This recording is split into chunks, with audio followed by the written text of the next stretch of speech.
Hi, welcome to Think Tech. We are raising public awareness on technology, energy, diversity, and globalization. This show is Center Stage, and I'm your host, Donna Blanchard, proud managing director of Kumukuhua Theater.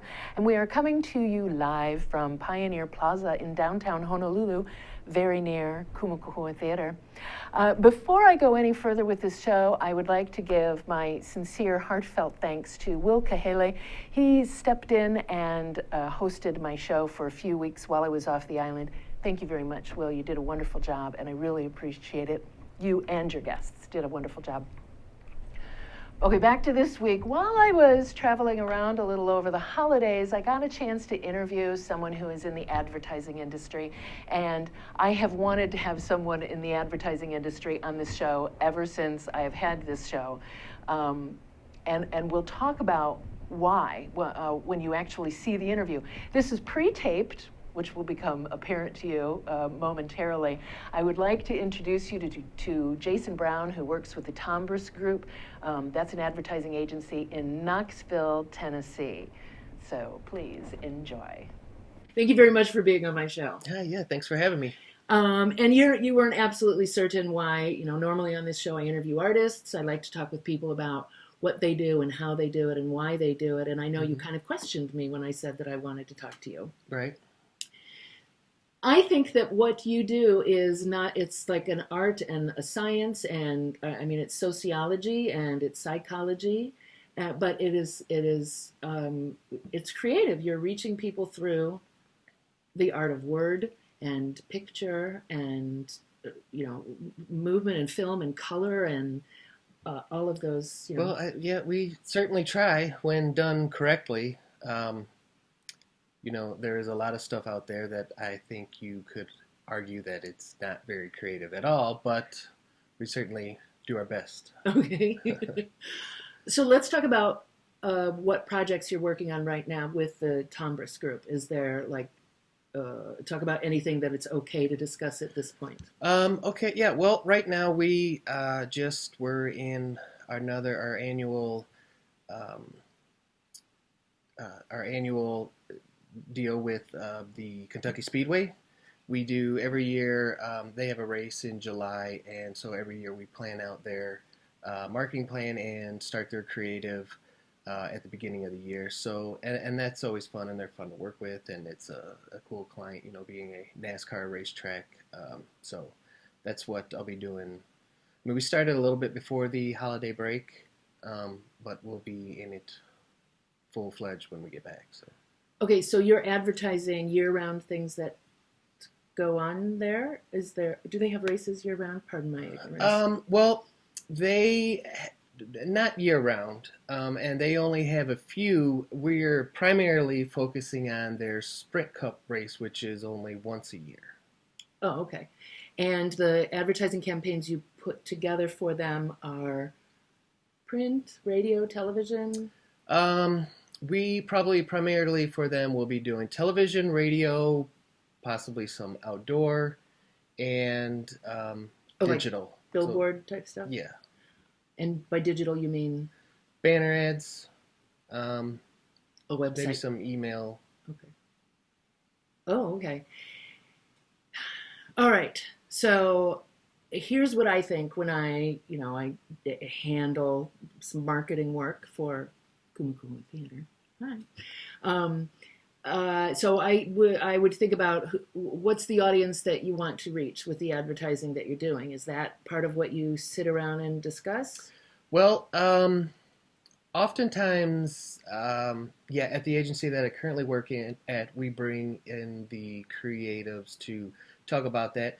At some agencies I've worked at, there will be an account team and strategic planners, and they'll work with the client, and they'll really hone down who it is they're talking to and what they want to say and how they want to say it and through what mediums they're going to use before they even come to copywriter. I mean, I guess some creative directors and executive creative directors will be in those meetings as well. But at the agency that I'm at currently, we are pretty collaborative that way when, all it's an all hands on deck when we're deciding what the message will be and who we're speaking to, from start to finish. As a senior copywriter, I'm in on that. So. Oh, okay. And you of course don't want to alienate your usual crowd, but I imagine you're always trying to bring new people to the racetrack. Correct. Yeah. So for this one, NASCAR, there's, as you might imagine, I don't know, there's there's the passionate NASCAR fans that are our core, but of course, we want to get people to come out and experience a NASCAR race who maybe have never gone before and don't know how much there is to appreciate. Okay. So we're talking to primarily the NASCAR fans, but we also don't want to be so specific that no one else will get the message. Okay. And are you choosing? Do you have any say-so in the medium that it's going out to? Like, if you say, well, if you were trying to reach a younger crowd, we really need to get involved in Snapchat. I mean, are you talking about that sort of thing? Well, okay, so that happens a couple of different ways. Yes, one of the ways is the people that we're talking to. So we might decide that, yes, Snapchat is the way to go. If that would primarily probably be a younger crowd. Mm-hmm. Another way is that we would choose the medium would be the creative itself. We might come up with an idea that is an offshoot from the primary concept, but we might come up with another idea and just say, hey, that would work really well on Snapchat, or as a banner ad, or this would make a really interesting radio spot. So sometimes the creative can determine that as well. Okay, so is there anything else you're working on right now other than the racetrack that we should talk about before I start really asking you nitty-gritty questions? Well, I mean, not too much. There's smaller things. One of our clients is TVA, the Tennessee Valley Authority, and that's going to be starting up at the beginning of the year too. But it's kind of slow. It usually is around the holidays around this time. Oh, okay. Oh, and let's say, just brag a little bit, any of the larger campaigns that we might, or larger companies that you've worked with that we might say, oh, like stuff in Vegas. Well, yeah, I worked on the What Happens Here Stays Here campaign in Vegas at a different agency before coming to Knoxville. Since being in Knoxville, one of our national campaigns is NHTSA, the National Highway Traffic Safety Authority, and they do. I think those are kind of hard to escape. I think everyone's probably seen the click it or ticket, and the that was you. Anti drunk driving campaigns as well. So, well, the click it or ticket has been around for a long time. I don't even know where that originated, but we continue to push that campaign forward. Okay. At the Tyler's Group. Okay. Hi, sorry about the quick cutoff there. Don't you love the background? That's real. That's not a green screen behind me. We are going to take our first break. Thank you very, very much for watching. And coming up next, we're going to really get into a lot of the nitty-gritty of the advertising business. I find this so fascinating. So please stay put. We'll be back in about 1 minute. Okay, this is Think Tech Hawaii. And it's Wednesday. Every Wednesday is Energy Wednesday here in Hawaii, the state of clean energy. 4 to 5 p.m. every Wednesday. Come and listen to us. And just to show you what I mean, I'm going to ask Sharon to tell us more. Come and see us every Wednesday, as Jay said. And we have people like Jim Albers from HECO here and co-host Ray Starling here every Wednesday. We not only go on Olelo and OC16, but also stream live. So please come visit us, hear about the latest in clean energy. Okay, Jim, you've been here. You got any comment on all this? As important as energy is in all of our lives today, this is a great forum and a great format to vet those issues. So I encourage everybody to listen in and participate. Okay, Ray, what do you think for a close? Well, I think this is the greatest show in the energy world here in Hawaii. You can come here every week, 1 hour, and catch the latest on what's happening and hear from the people who really know what's going on, like Jim Alberts. We appreciate your coming today. Thank you. Ray Starling, Sharon Moriwaki, Jim Alberts, and Jay Fidel here in Hawaii, the state of clean energy, 4 to 5 Aloha. p.m. Wednesday. Aloha. Aloha. Welcome back. And I would like to let you know that Center Stage is on every Wednesday from 2 to 2:45. And if you would ever like to join us in the studio, we normally do our shows live, you can join us. It's kind of interesting to see the inner workings of what goes on here. Just email jay@thinktechhawaii.com and he will hook you up. Okay, let's get back to the interview with Jason Brown. Take it away. Okay, Jason. So now I'd like to get more into the nitty gritty of what it is that you do when you get. So would it be a good idea to start with if you're getting a new campaign, what information you are getting from the how your thought process.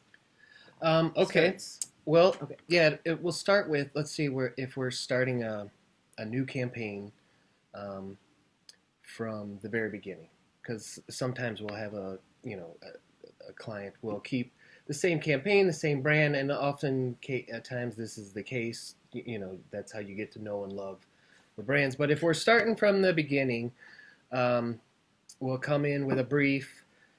The account executives, strategic planners, will sit down with the creatives and we'll discuss again who we're talking to, what we want to say. How we want to say it. Can I just back you up for just a second? Sure. Those campaigns that they're the ones that we know and love. Mm-hmm. Is that ever difficult to have to work with something that is already created and try to keep some momentum going or bring in some new people? Well, yeah. Both of them can have their positives and negatives, whether it's starting from with a blank slate or keeping a campaign going. They both have their positives and negatives when it comes to coming up with fresh new ideas. When you're keeping a campaign going, you do run the risk of getting stale, but at the same time you can start to have fun. There's already kind of, for the brand, there's already some kind of character development, if you will, so that your audience might already start to know who they're engaging with, so you have some leeway there. You can use that to your advantage to tell longer, more in-depth stories in a quick period of time. Oh, okay, that makes sense. Okay, thank you for answering that. I've always wondered if that's like, here you're working with someone else's stuff and you gotta, Yeah, like I said, it restraints. it has its positives and negatives for Okay. sure. I mean, sometimes going into it, it's a plus to have some momentum. Okay. Sometimes it can be a little confining. Okay. So let's say that I'm working with the Red Cup company, the company that makes the red cups that look a lot like these, that have water in them, by the way. Let's say that I'm coming to you and we don't have an established campaign. I really don't know that there's a Red Cup campaign. Everybody knows the look of those cups. Okay, so we've got the groundwork on that.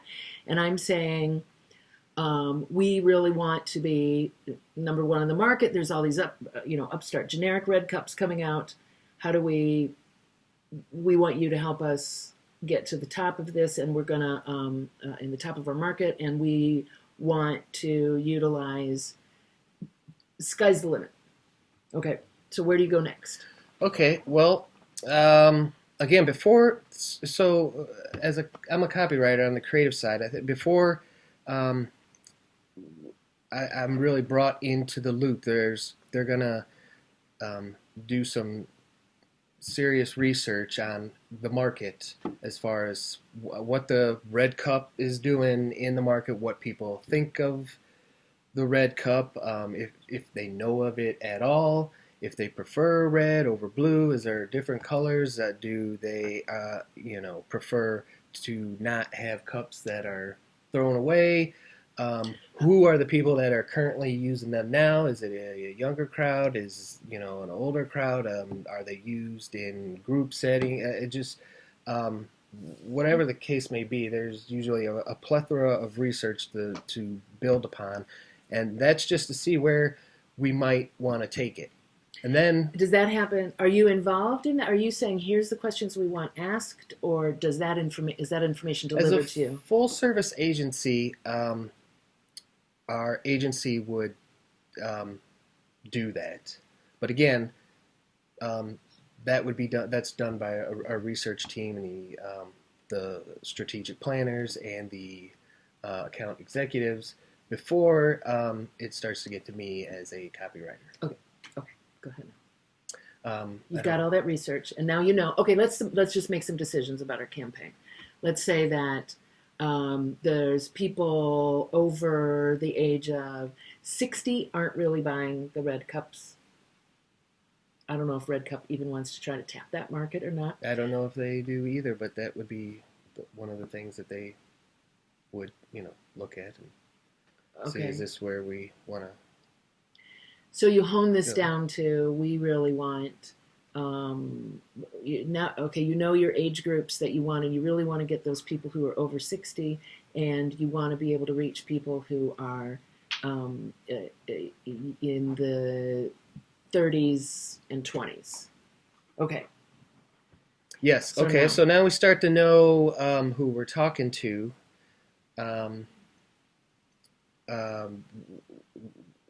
We also know not just like what the age group is, but how they behave, how they think, on what level we want to talk to them. I guess this is a red plastic cup. Maybe we want to talk to them again, make it more of a social feel to it. So once we figure out who we're talking to, where they're coming from, we then decide how we want to approach them. Is it going to be upbeat? Is it going to be, kind of stoic? What kind of persona or feeling do we want the Red Cup brand to take on? Then we start to get into, what we want them to, what message we want to convey, and how we want to make them feel. So now we're getting into the message, and then after that, then we really start to get into the creative as far as, okay, what stories are we going to tell? What stories are we going to tell to convey these feelings and hopefully get our audience, who we've figured out is going to be, how do we want them to feel? Okay, so you could want someone to feel like they're really cool. Or you could, not that you would do this with a Red Cup, but you might want someone to feel like they're safe or they're super knowledgeable. These are the type of feelings that you're talking about. Yes, those are good examples.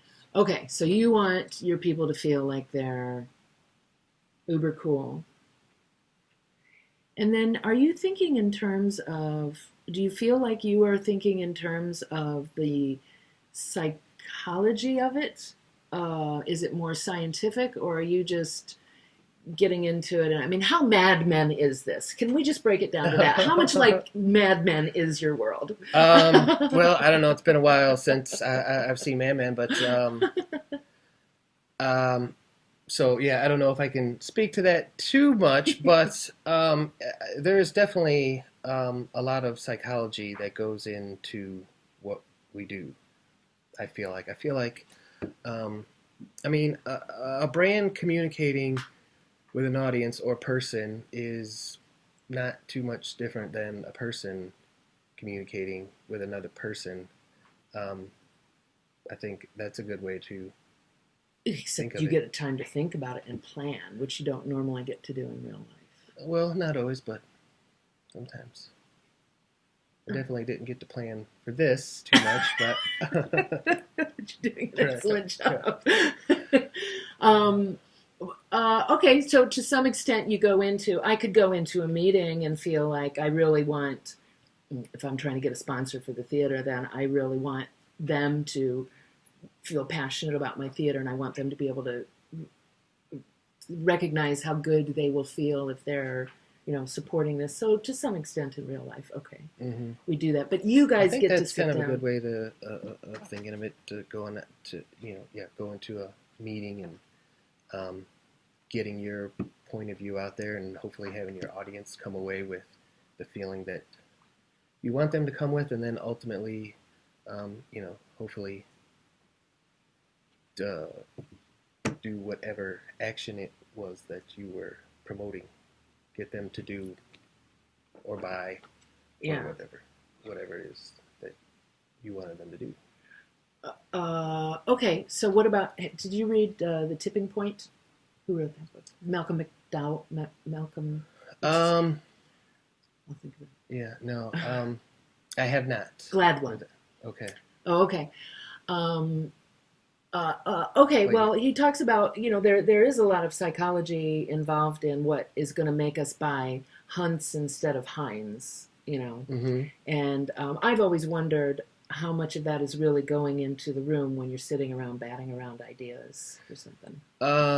Well, okay, I mean, the Hunts Heinz example might be a pretty good one, because I don't, some people might think that one is way sweeter and one tastes way better than the other.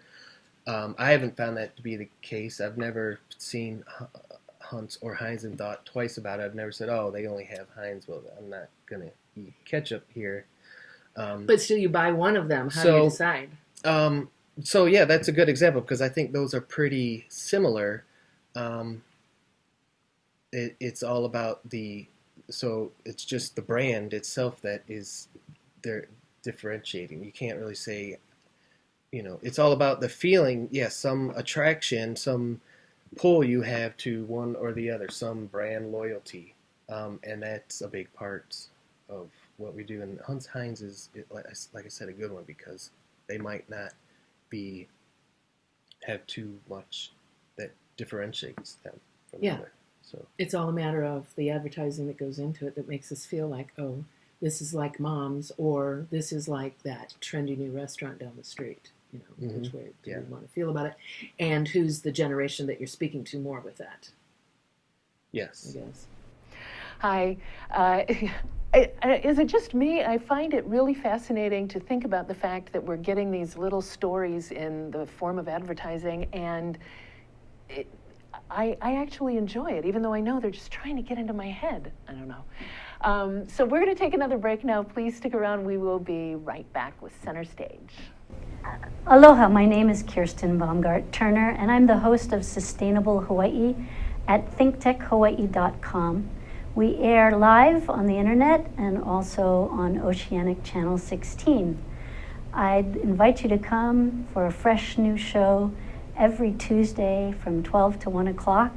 I try to bring on guests that give us a different viewpoint on aspects of sustainability in Hawaii, as well as trying to unpack some of the difficult concepts of measuring and achieving sustainability, particularly with regard to sustainable economic growth and prosperity in Hawaii. Please join us every Tuesday from 12 to 1 p.m. Mahalo, aloha.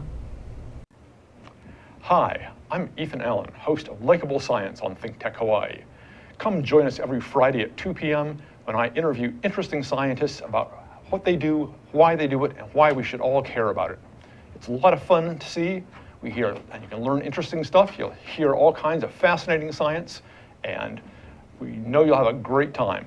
Hope to see you then. Bye-bye. Hi, welcome back. We are going to get into the third and final section of the interview with Jason Brown, who is a senior copywriter with the Tumbris Group. Enjoy, we'll be right back. Okay, so thank you for breaking this down as far as you have. I'd like to dive into it a little bit further, and I'm so fascinated, I really am, about this, because I mean, advertising is so ubiquitous in our lives, and you feel, if you really think about it, it shapes a lot of our days, those decisions that we make.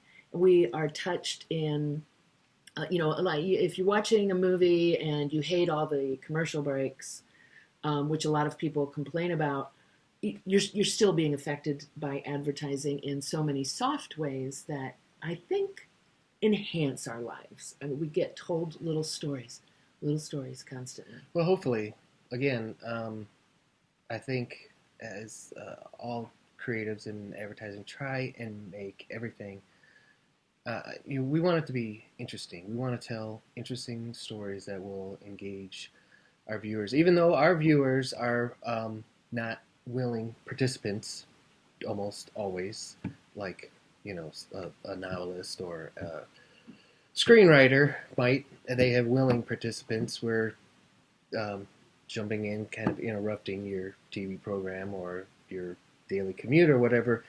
So doing that, we try and make it as interesting and engaging as possible. Yeah. Okay. So now you're working for Red Cup, and we know that usually beer goes in there. Red Cup would like for us to think of them as the place to mix your cocktail also. We know the ages that we want to reach. We know that you're going to be doing banner, radio, television, whole gamut. So can you walk us through that within your group? You have that conversation all together. Are you sitting around batting around ideas together, or are you off on your own? Well, that both can happen either or. Usually, I think a lot of agencies are still doing it. The traditional way is to have a writer and an art director, concept together, go off, they get the brief, we know what we want to say, we know who we're talking to, now we have the assignment, now go off and come up with creative, interesting ways to do that, and that generally starts with the writer, art director team just going off and brainstorming, coming up with ideas. Just, it starts very broad and gets narrow and narrow as we go. Of course, both of us, the writer and art director, we're always thinking about it. So, we're off on our own too as well, working on it. And then we come back with hey, what about this? I thought about this in the shower this morning. This, and then bouncing ideas off of each other again.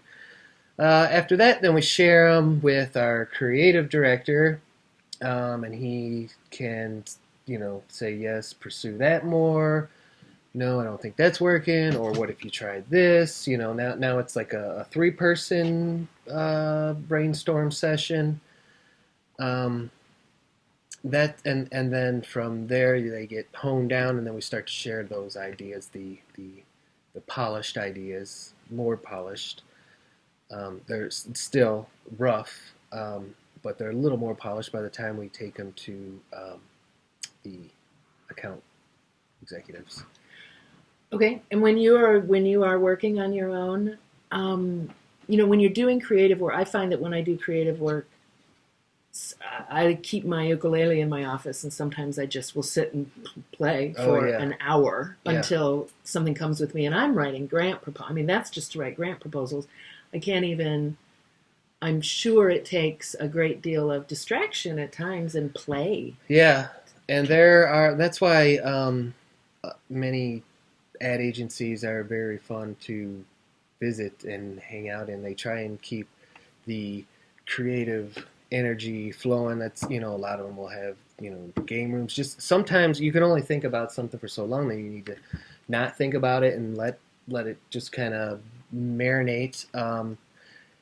Every creative's office is different with whatever, some have guitars in there, and, some have weird what to do's and whatever. Everyone is different.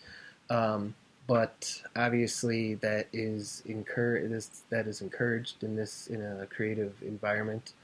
And yeah, sometimes you think about something really intensely, and then you have to stop thinking about it and let whatever Yeah, the let magic whatever. happens. I don't know. I can't help but think that that might help, like accountants and lawyers to some extent to be able to get out of that the insistence on an idea. I don't see why not. I feel like, often like when I tell people what I do, a lot of times I'll get, oh, that's so creative. I could never be, I'm just not a creative person. And I don't, I feel like everyone is a creative person. Um, and I guess they just don't know, but you're always making, um, coming up with a decision takes, in a way, is a creative process for whatever reason. Problem solving is being creative. I feel like I think some people embrace that more and like to explore that side of them more, but I feel like everyone does it and is creative to some extent. Yeah, uh, yeah, and maybe everyone. I'm reading a book called The Rise of the Creative Class, and I can't remember who wrote it because I'm really, really bad with names. But it talks about there's a whole class of individuals that need to recognize that we're utilizing the creative side of our brain to solve problems every day. And like you mentioned, I thought of this in the shower. There are probably accountants. I'm always picking on accountants, but there are probably plenty of accountants who come up with solutions to problems while they're shampooing. Okay, so if we could, we have about 5 minutes left here, and I would like to talk about anything else that you would like to say about that. But I'd also like to get into how you got into this business. What did that career path look like that drove you into it? Did you wake up one day and say, I want to be the guy who puts that billboard up there? Sort of. Let's see. Well, I feel like I kind of took a roundabout path, but maybe there's a lot of us that feel that way. I started off I switched my major 4 times when I was in college. Spent a lot of time getting a bachelor's degree because I switched my major so many times. And then even once I graduated, I still wasn't quite sure what I wanted to do yet. Somehow I always felt like my calling would come calling, if you will. Wait. So, What did you get your degree in? well, I tell everyone marketing because then I can just move on to with whatever else this conversation is about. But really, it's interdisciplinary studies in social science with a cognate in business, and that's what it says on my diploma. It's like really arched to fit it all in To there. get it all in there. Okay, but that sounds to me like it's a good path to advertising. Yeah, I think so, as it turns out. So yeah, at some point, I was working at, I was in Chicago working in a office job that I was paying the bills, but I wasn't too keen on. And at that point, it kind of dawned on me that nope, this isn't where I wanted to end up. This isn't how it was. I wanted it to go. So I'm gonna have to take a more active, deliberate role in this. And once I made that decision, the path to where I am now became a lot more clear. You just thought advertising. Yes. Well, I mean, yeah. I guess the idea of being a writer at an ad agency was always something that was appealing to me. Something that I felt like,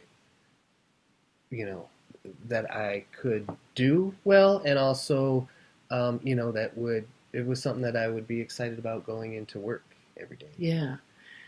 Well, I think a lot of people, when they hear the term copywriter, they think it is someone who is a copywriting a book. They're naming this book belongs to this person, and it's a legal thing.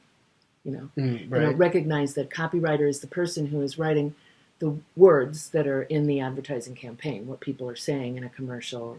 It has a lot to do with.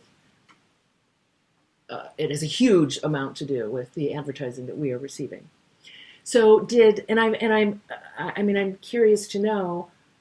I never thought about copywriting, until I talked to someone who did it, who said, "Yeah, that's my job. I do that." So, did you talk to someone else who was in that business?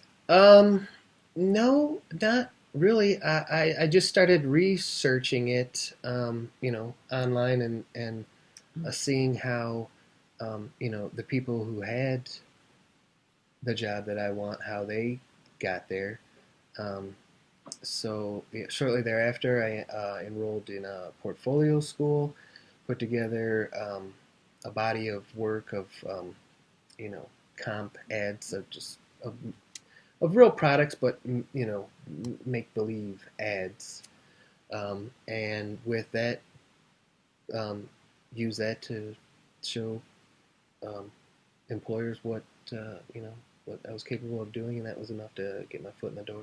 You got snatched up pretty quickly. Well, it didn't seem quickly at the time. I started freelancing not too long after I finally got my book put together, which was actually, it was constantly evolving after I graduated portfolio school, and finally was probably in a place that got me hired about a year after I graduated portfolio school, and then I started freelancing, and that started kind of slowly for small, B2B clients until B2B.